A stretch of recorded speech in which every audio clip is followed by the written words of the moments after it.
Bismillahirrahmanirrahim. Assalamualaikum warahmatullahi wabarakatuh.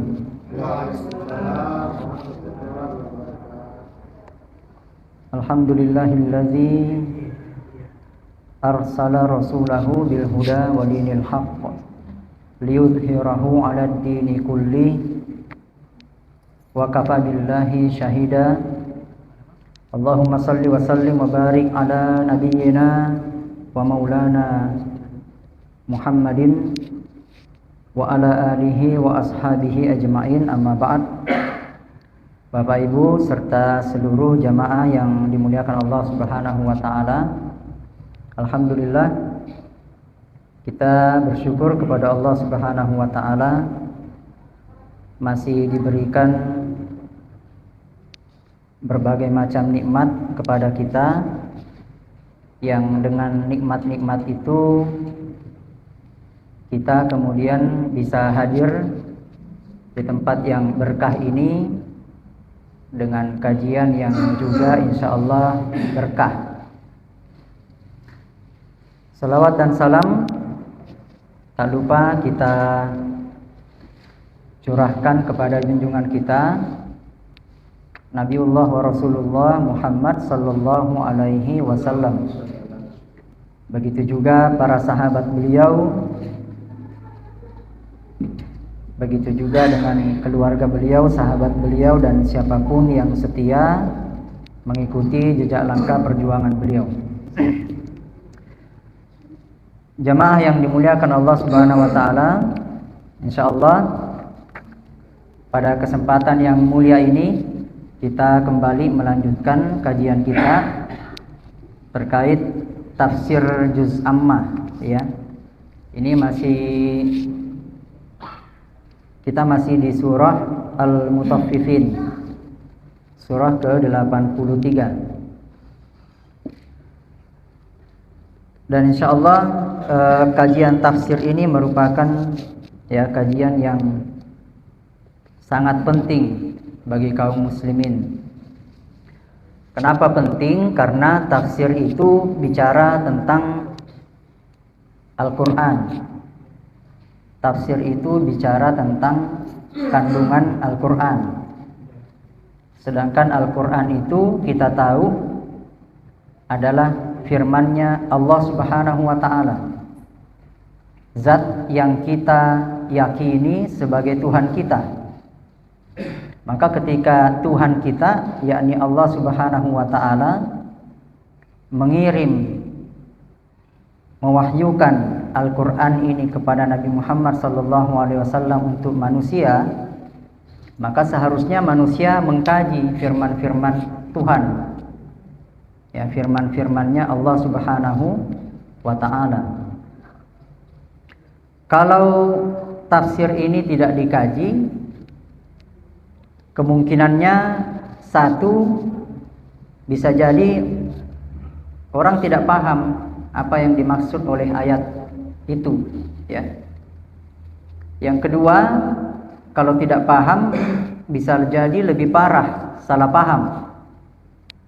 Ayat itu maksudnya A, dia pahami B, salah paham. Nah, itu lebih fatal, salah paham. Maka supaya tidak terjerumus pada ketidakpahaman dan kesalahpahaman, tafsir ini perlu dikaji.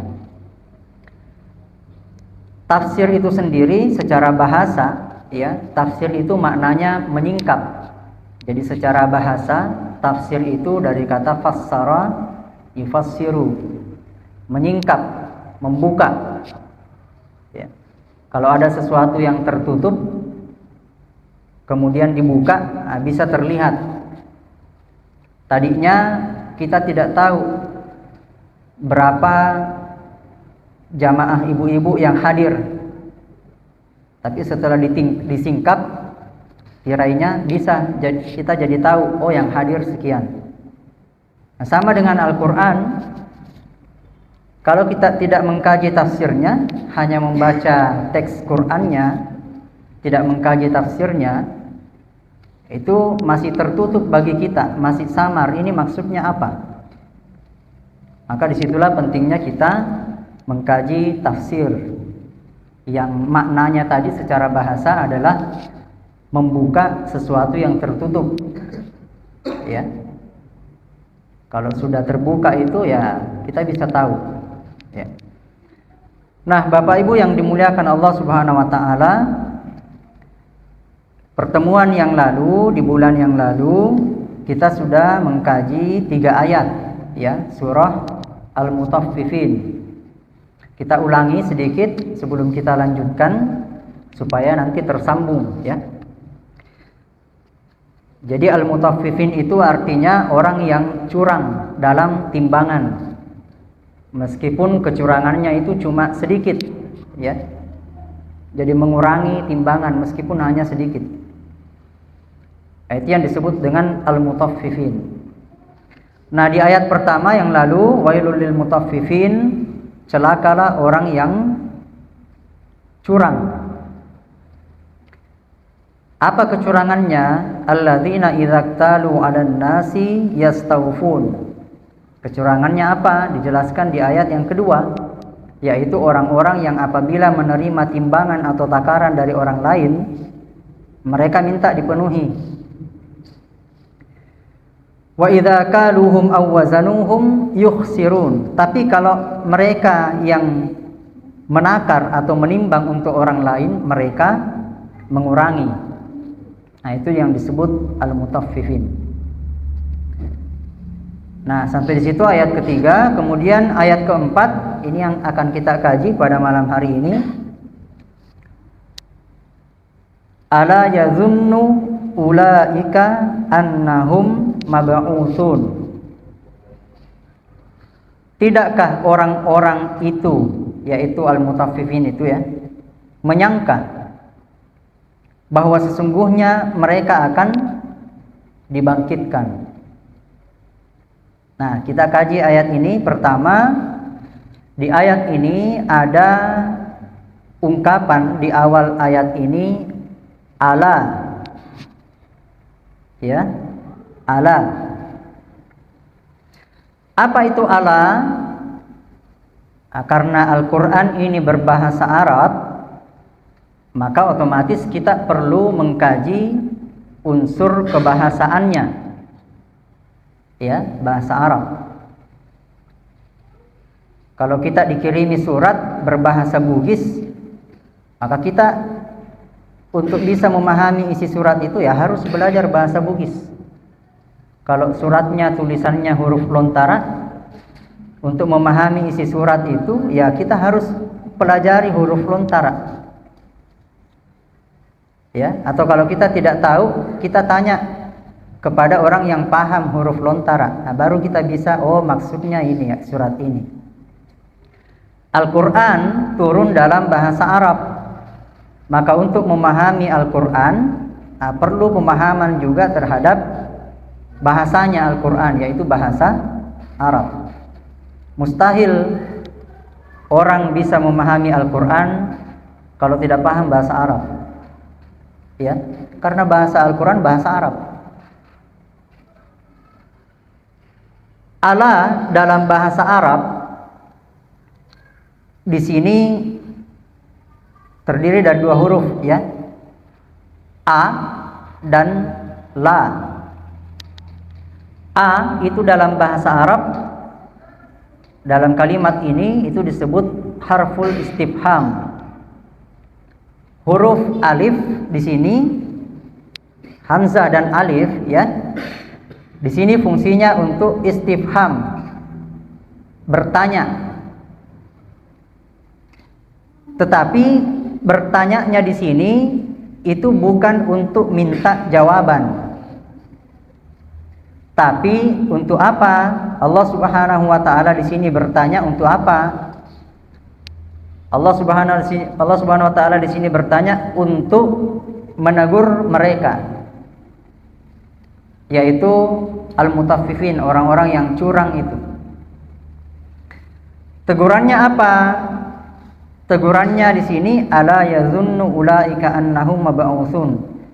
Tidakkah mereka itu menyadari, menyangka, meyakini bahwa sesungguhnya mereka itu orang-orang yang curang itu akan dibangkitkan nanti di hari kiamat? Nah, ini bertanya tapi sebenarnya menegur. Ya. Sama kalau ada anak kita sudah diantar sampai ke gerbang sekolah, kita pulang, besok ada kabar dari gurunya, tidak masuk ya anak sekolah. Ya. Lalu kita bertanya ke anak kita, "Nak, kemarin tidak masuk ke sekolah?" Bertanya tapi sebenarnya menegur.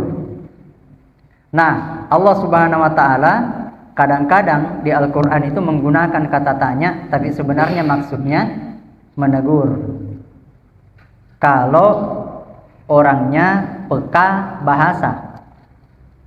Kecuali kalau orangnya tidak peka bahasa. Misalnya anak tadi ditanya, "Nak, tidak masuk kemarin di kelas?" Dengan polosnya dia menjawab tidak. Dia tidak merasa sedang ditegur. Kalau dia peka bahasa, dia minta maaf sama orang tuanya. Tapi karena dia tidak peka, dia jawab saja, "Iya, tidak masuk kemarin." Nah, itu bedanya orang yang peka bahasa dengan yang tidak peka. Kadang-kadang dalam kehidupan sehari-hari kita itu ditegur pakai kalimat tanya. Pimpinan menegur bawahannya kadang-kadang pakai kalimat tanya. "Kemarin kenapa tidak masuk kantor?" Itu kan bertanya, kenapa? Ya, tapi sebenarnya ada sedang ditegur. Kalau bawahannya tidak peka, ya, nah, dia jawab saja, "Iya, memang kemarin tidak masuk ke kantor." Nah, itu bawahan yang tidak peka. Nah, Bapak Ibu yang dimuliakan Allah Subhanahu wa taala, orang yang curang ini ditegur oleh Allah Subhanahu wa taala pakai kalimat tanya. Tidakkah mereka itu meyakini bahwa mereka nanti itu akan dibangkitkan, ada hari kebangkitan? Tidak yakinkah mereka itu orang-orang yang berbuat curang itu? Ya, nah itu maksudnya. Jadi Allah di sini itu maksudnya adalah al-istifham al-inkari. Jadi bertanya untuk menegur atau tidak menyetujui perbuatan yang bersangkutan. Tidak menyetujui perbuatan curang. Tapi cara menegurnya adalah dengan bertanya.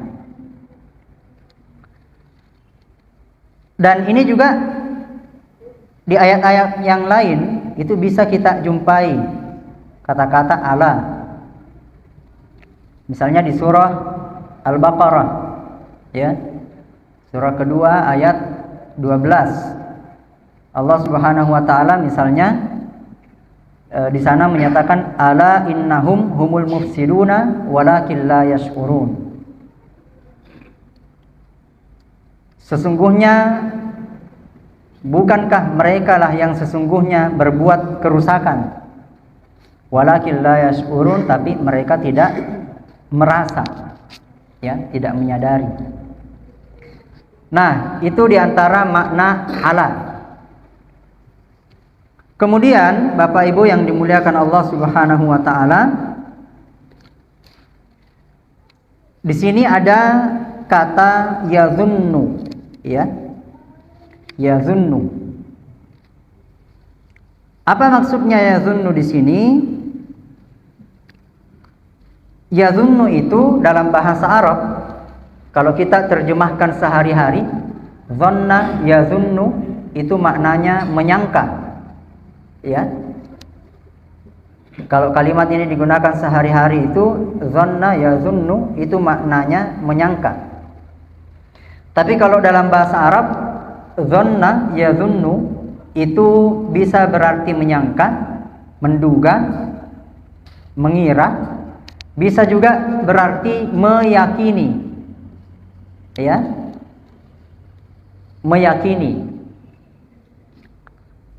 Nah, kata dhanna yazunnu itu bisa berarti meyakini. Tapi keyakinan yang dimaksud di sini adalah keyakinan yang tidak melalui proses penginderaan. Misalnya begini, ada pesawat lewat, ya. Kita tidak lihat secara mata, kasat mata, karena kita di dalam ruangan. Tapi kita yakin ada pesawat lewat. Nah, itu namanya dzan dalam bahasa Arab, ya. Tapi kalau kita lihat dengan mata kepala kita, itu namanya al-ilm, keyakinan, ya, pengetahuan yang disertai dengan penglihatan. Nah, jadi dzan itu bisa bermakna meyakini. Nah, kalau diambil makna meyakini, maka maknanya di sini adalah tidakkah mereka itu meyakini bahwa mereka itu akan dibangkitkan, ya. Nah, jamaah yang dimuliakan Allah Subhanahu wa taala, kenapa Allah Subhanahu wa taala di ayat ini menegur mereka al-mutaffifin itu, orang-orang yang curang itu, dengan menggunakan akhirat, ya. Di Al-Qur'an itu sering kita jumpai peringatan-peringatan Allah Subhanahu wa taala bagi orang-orang yang melanggar syariatnya, itu sering diingatkan dengan kehidupan akhirat. Banyak, ya. Banyak di antara teguran-teguran Allah dalam Al-Qur'an itu terhadap pelaku maksiat, apapun bentuk maksiatnya, itu seringkali diingatkan dengan kehidupan setelah kematian, yaitu hari akhirat. Maka disinilah pentingnya kita meyakini bahwa hari akhirat itu ada. Nah, di sini fungsinya iman, mengimani bahwa hari akhirat itu ada. Karena kalau kita tidak mengimani hari akhirat, kita meragukan hari akhirat itu, maka berapa banyak teguran Allah Subhanahu wa taala yang menggunakan hari akhirat sebagai teguran, itu akan kita abaikan kalau kita tidak mengimani adanya hari akhirat. Nah, maka pentingnya kita mengimani adanya hari akhir. Karena banyak ayat Al-Quran, seringkali Allah Subhanahu wa ta'ala menggunakan hari akhir itu untuk mengingatkan kita, ingat kok ada hari akhirat, ya. Kalau kita tidak yakini itu, banyak nanti peringatan Allah yang kita remehkan karena tidak yakin. Nah, jamaah yang dimuliakan Allah Subhanahu wa ta'ala, para ulama menjelaskan bahwa maksud ayat ini adalah apakah mereka tidak yakin tentang hari kiamat itu, ya. Seandainya mereka meyakininya, niscaya mereka tidak akan mengurangi takaran dan timbangan. Kalau orang meyakini bahwa ada nanti hari akhirat, akan diperlihatkan amal-amalku, akan diperlihatkan perbuatan-perbuatanku, kalau dia yakini itu, dia yakini betul itu, dia tidak akan berani untuk melakukan kecurangan dalam timbangan, karena dia yakin nanti akan diperlihatkan di akhirat. Maka ketika orang melakukan itu, sebenarnya dia sedang hilang keimanannya saat itu terhadap hari akhirat. Dan banyak di antara dosa-dosa yang dilakukan manusia itu karena hilangnya keimanan, atau imannya sedang berada pada level turun, ya, lagi turun imannya. Makanya disebutkan dalam hadis bahwa al-imanu yazidu wa yanqus. Iman itu kadang bertambah, kadang berkurang. Yazidu bit ta'ati, iman itu bertambah dengan ketaatan, wa yanqusu bil maksiyah, dan iman itu berkurang ketika orang itu melakukan maksiat. Maka makin sering dia melakukan maksiat, ya makin berkurang imannya. Sebaliknya, makin sering dia melakukan ketaatan, maka imannya juga semakin kuat, semakin kokoh, semakin tebal. Ya sebenarnya kalau kita mau meningkatkan keimanan kita, ya sering-seringlah melakukan ketaatan. Kalau lebih banyak maksiatnya daripada taatnya, ya tentu nanti imannya juga ya mengikuti. Ya, mengikuti. Makin banyak maksiat ya makin berkurang keimanannya. Nah, menurut penafsiran Syekh Wahbah Az-Zuhaili, ini ulama kontemporer ya, beliau juga seorang mufassir. Kata beliau, penafsiran yazunnu di ayat ini itu bisa dipakai dua-duanya. Bisa bermakna meragukan hari kiamat, hari kebangkitan. Bisa juga bermakna meyakini hari kebangkitan. Kata beliau, kalau yazunnu di sini dimaknai meragukan, maka itu untuk orang kafir. Kalau pelaku kecurangan dalam timbangan itu orang kafir, maka maknanya di sini adalah meragukan. Mereka meragukan hari kebangkitan.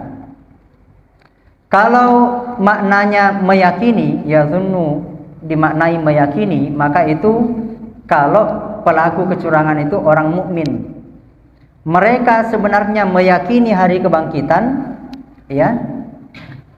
Lalu dengan hari kebangkitan itulah mereka diingatkan akan kecurangan mereka.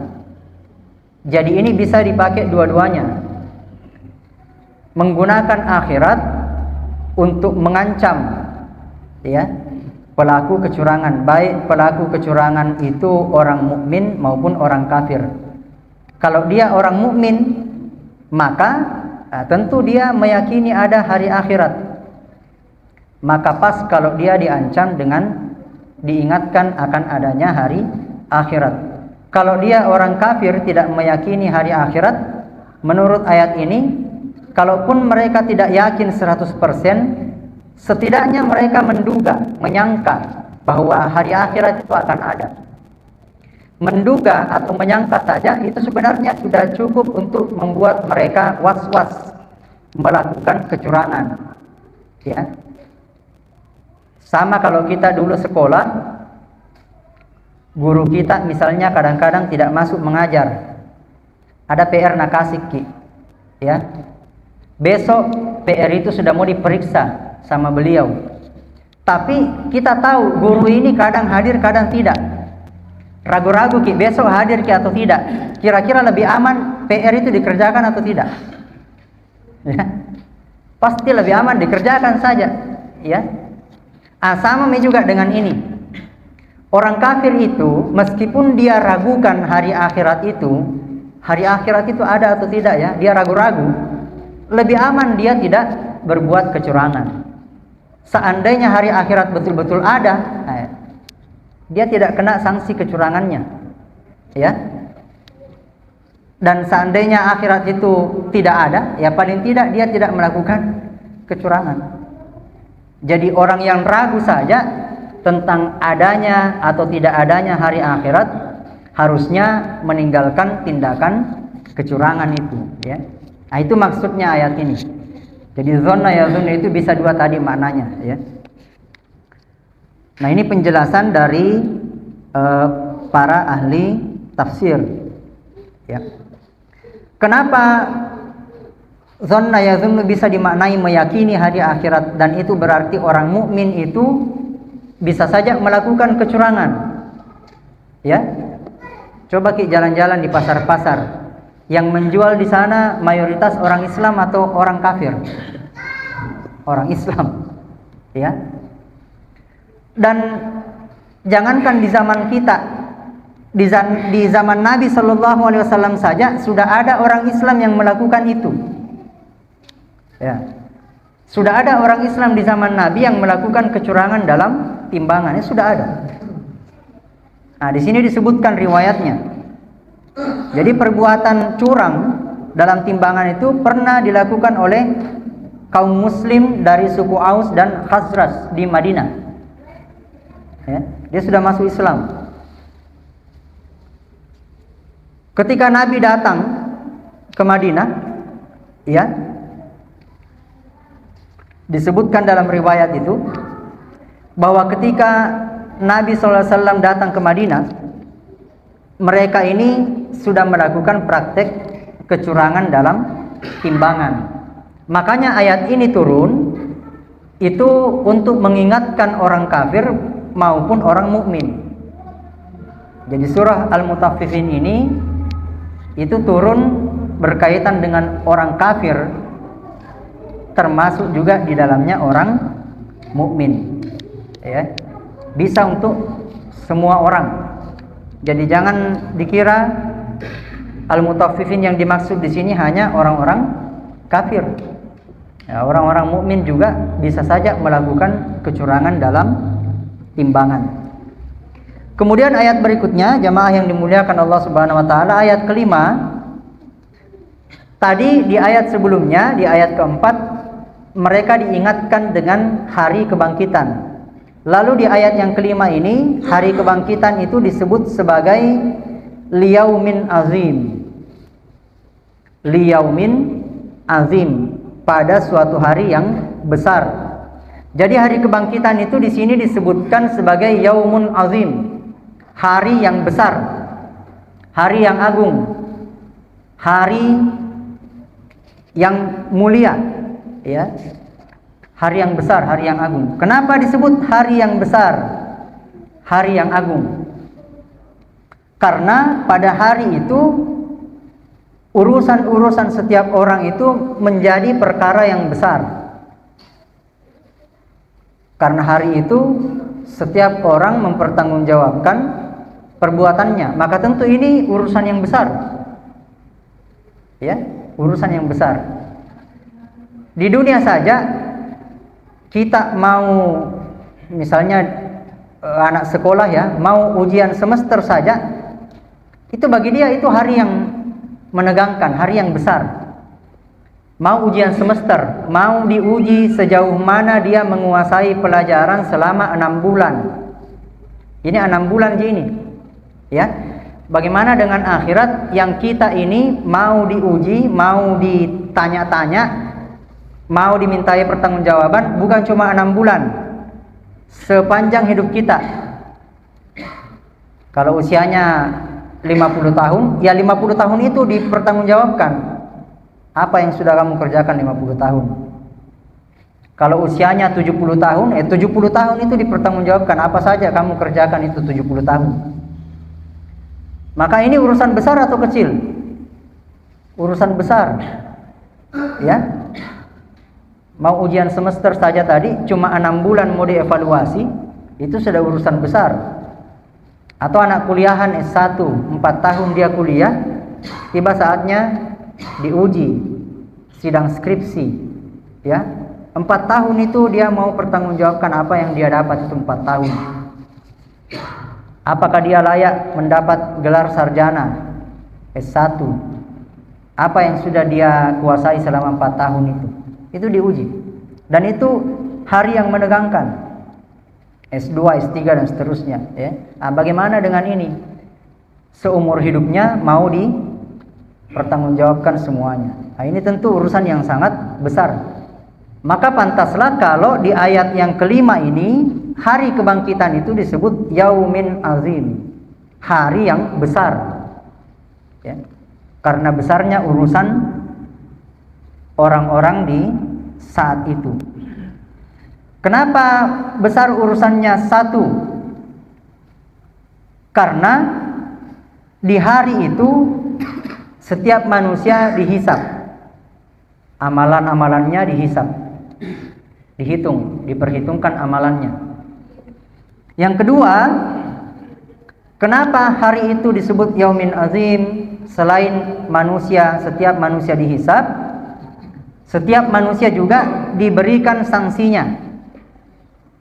Pelanggarannya selama hidup di dunia dikasih bagiannya. Nah, ya.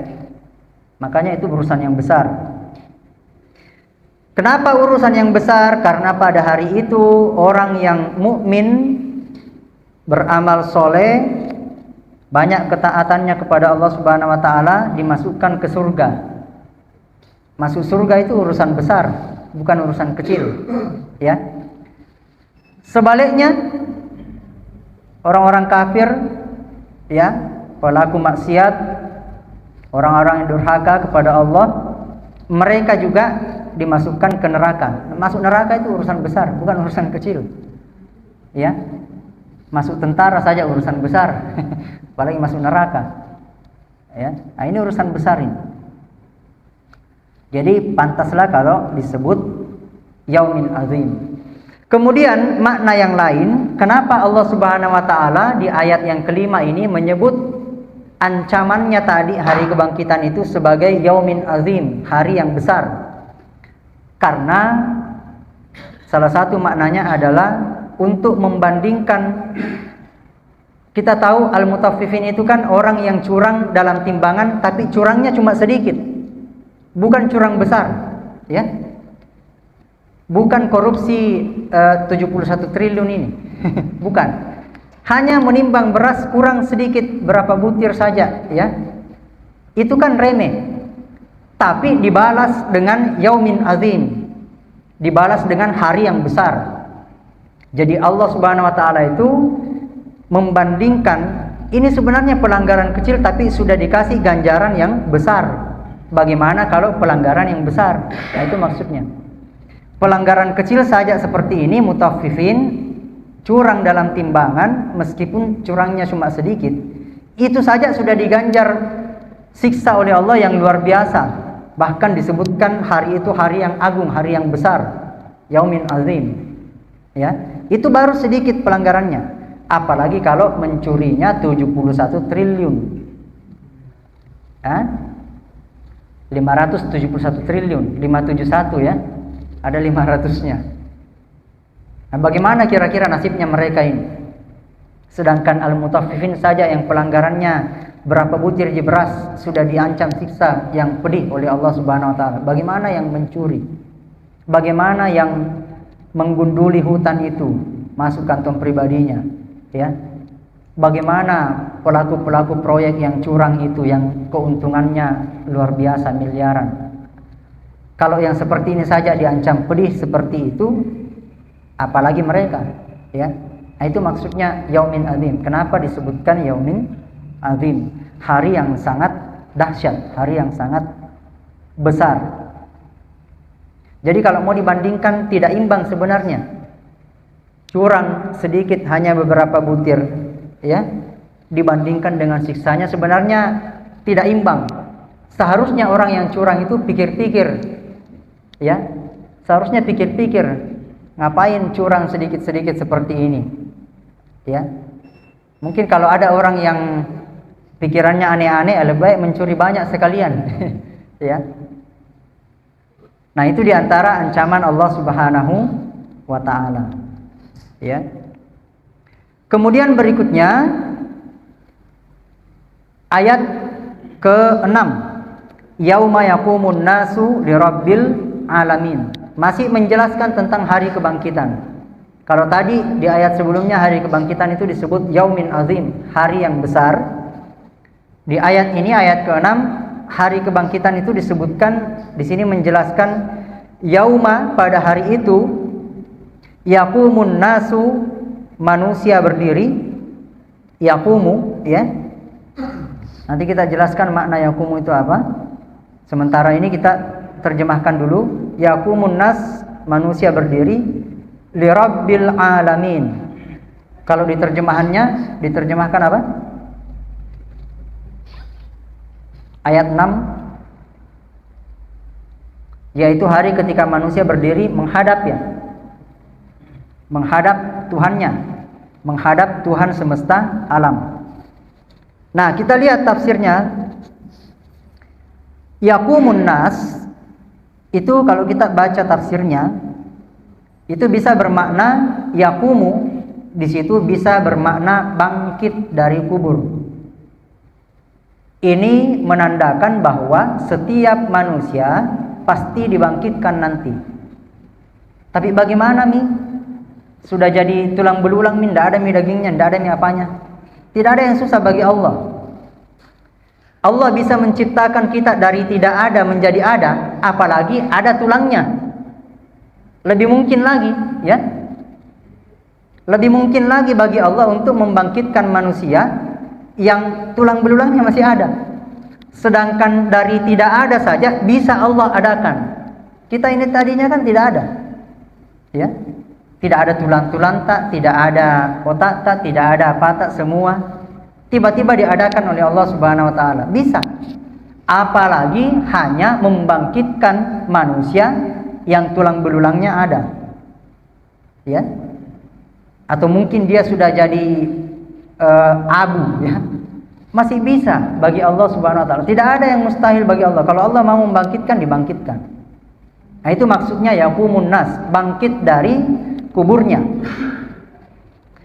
Makna yang kedua, yaqumun nas, itu bisa juga berarti berdiri. Ya, sebagaimana makna yaqumu dalam bahasa Arab. Yaqumu, qama, yaqumu. Iqamah. Makanya iqamat itu mau ditegakkan solat, mau didirikan solat. Iqamah. Nah, itu dari kata qama, yaqumu, atau aqama yuqimu, menegakkan, mendirikan. Kalau qama yaqumu berdiri, kalau aqama yuqimu mendirikan. Ya. Jadi bisa bermakna bangkit dari kubur, bisa juga bermakna berdiri. Jadi setiap orang di hari akhirat nanti berdiri. Berdiri menghadap Tuhannya, menghadap Allah Subhanahu wa taala. Nah, di tafsir Ibnu Katsir itu ada penjelasan bahwa bagaimana keadaan mereka ketika nanti berdiri di hadapannya Allah Subhanahu wa taala, semua orang di hari kebangkitan itu. Kata Imam Ibnu Katsir, mereka akan berdiri di hadapan Allah dalam keadaan satu telanjang. Tidak ada sehelai benang pun yang melekat. Yang kedua, keadaannya tidak pakai sandal, tidak pakai alas kaki, ya, sama seperti mereka dilahirkan dulu. Tapi ini keadaannya dewasa, ya. Dalam riwayat yang lain disebutkan keadaannya dewasa. Kalau di tafsir Ibnu Katsir disebutkan keadaannya telanjang, tidak pakai alas kaki, dan tidak atau belum berkhitan, dalam keadaan belum sunat. Nah, itu nanti keadaan tak semua ketika berdiri nanti di hadapannya Allah Subhanahu wa taala di hari perhitungan amal. Keadaannya telanjang, tidak pakai alas kaki, dan belum sunat. Aisyah radhiyallahu anha itu meriwayatkan, ya, satu hadis dari Nabi sallallahu alaihi wasallam. Nabi sallallahu alaihi wasallam bersabda, "Yuhsyarun nas yaumal qiyamah." Pada hari kiamat manusia itu dikumpulkan. Dikumpulkan dalam keadaan apa? Dalam keadaan hufatan. Hufah itu tidak pakai alas kaki. Hufah, ya. Kemudian uratan, urat. Tidak pakai pakaian. Urat. Itu satu akar kata dengan aurat. Ya, urat itu artinya telanjang. Kemudian ghurlan, keadaannya tidak dikhitan, tidak disunat. Nah, Aisyah lalu bertanya, qultu, aku berkata, Aisyah, ya, radhiyallahu anha, ya Rasulullah, wahai Rasulullah, an-nisa'u war-rijalu jami'an yanzuru ba'duhum ila ba'd. Laki-laki, perempuan ketika itu, kalau begitu keadaannya, apakah nanti bisa saling melihat? Jadi sebelum orang-orang sekarang bertanya, dulu Aisyah sudah bertanya, Pak. Kalau keadaannya telanjang, wih, bagaimana itu bisa baku lihat orang? Ya, ada semua di situ, artis-artis apa semua, ya. Berarti bisa baku lihat orang. Apa jawab Nabi? Qal sallallahu alaihi wasallam, beliau menyatakan, ya Aisyah, wahai Aisyah, al-amru, urusan setiap orang di saat itu, asyaddu min an yanzura ba'duhum ila ba'd. Urusan setiap orang itu pada saat itu lebih menegangkan, lebih penting daripada saling melihat kiri kanannya. Saking tegangnya orang semua di hari itu, tidak ada lagi terpikir untuk melihat aurat orang lain. Ya, saking menegangkannya hari itu, tidak ada lagi terpikir, terlintas di benaknya. Kalau kita bandingkan di kehidupan dunia, ya mungkin masih ada pikiran-pikiran nakal. Tapi dunia dan akhirat beda, Pak. Ya, kalau di dunia masih ada mungkin pikiran-pikiran begitu. Tapi di akhirat, saking besarnya urusan pada saat itu, tidak ada lagi terlintas di benaknya orang mau melihat aurat, mau bikin yang macam-macam, tidak ada lagi pikiran-pikiran yang begitu. Ya, saking besarnya urusan di saat itu, ya. Yauma yaqumun nas. Kemudian li rabbil alamin. Li rabbi. Li di ayat ini, ya, itu maknanya huruf li di sini, ya. Itu maknanya lit ta'lil. Lit ta'lil itu artinya menjelaskan alasannya kenapa mereka berdiri. Kenapa mereka berdiri? Li rabbil alamin. Li rabbil alamin di sini maknanya adalah mereka berdiri, satu maknanya karena diperintahkan oleh Allah untuk berdiri, dibangkitkan oleh Allah. Yang kedua maknanya seperti di terjemahan yang kita baca, mereka berdiri untuk tujuannya untuk menghadap kepada Allah Subhanahu wa taala. Ya. Itu ungkapan li. Jadi dalam bahasa Arab itu li saja itu ada penafsirannya. Ya, bisa bermakna mereka bangkit karena diperintahkan oleh Allah, dibangkitkan oleh Allah. Bisa juga bermakna mereka berdiri itu ya untuk menghadap kepada Allah Subhanahu wa taala. Dan itu bentuk memuliakan Allah Subhanahu wa taala. Jadi tidak ada orang di saat itu berhadapan dengan urusan yang besar duduk-duduk, tidak ada. Ya, semuanya tegang, ya. Semuanya berdiri menghadap Allah Subhanahu wa taala, tidak ada yang duduk-duduk santai. Tidak ada yang duduk-duduk dengan keadaan yang santai, apalagi baring-baring, ya. Semuanya berdiri menghadap Allah Subhanahu wa taala. Nah, Bapak Ibu yang dimuliakan Allah Subhanahu wa taala, alhamdulillah kita dapat 3 ayat, ya. Ayat 4, 5 dan 6. Nah, mudah-mudahan ini menjadi renungan kita bahwa perilaku curang itu, ya, bukan hanya dalam timbangan tapi dalam segala hal. Meskipun itu kecil, maka itu akan dibalas dengan sesuatu yang besar oleh Allah Subhanahu wa taala. Ya, yang kedua, bahwa Allah Subhanahu wa taala itu kita harus punya kepekaan bahasa. Kalau Allah bertanya pada kita melalui Al-Qur'an, itu berarti kadang-kadang itu bermakna teguran, ya. Nah, mudah-mudahan bisa bermanfaat bagi kami pribadi maupun untuk kita semua. Mari kita tutup majelis kita dengan bersama membaca hamdalah alhamdulillahirabbil alamin dan doa kafaratul majelis. Subhanakallahumma bihamdika asyhadu an la ilaha illa anta astaghfiruka wa atubu ilaik. Nun wal qalam ya masturun billahi fi sabilil haq fastabiqul khairat. Wassalamualaikum warahmatullahi wabarakatuh.